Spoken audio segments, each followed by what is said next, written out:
Hey everyone! In this video, I will show you how to clear all your Facebook activity history step by step. First, open the Facebook app on your phone.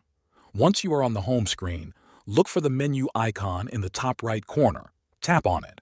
Scroll down and find the option called Settings and Privacy.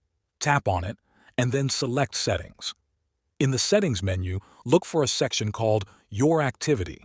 Here, you will see an option called Activity Log. Tap or click on it. This will open a page where all your activities are recorded, such as posts you have liked, comments you have made, and searches you have done. Now, click on Activity History. Here, you will see all your activities listed.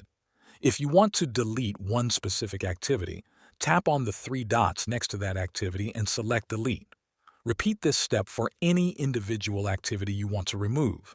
If you want to delete your search history, go back to the main settings page.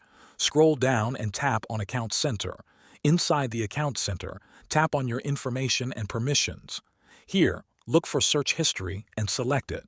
Then tap on Clear All Searches. Confirm your choice, and this will remove all the Facebook searches connected to your account.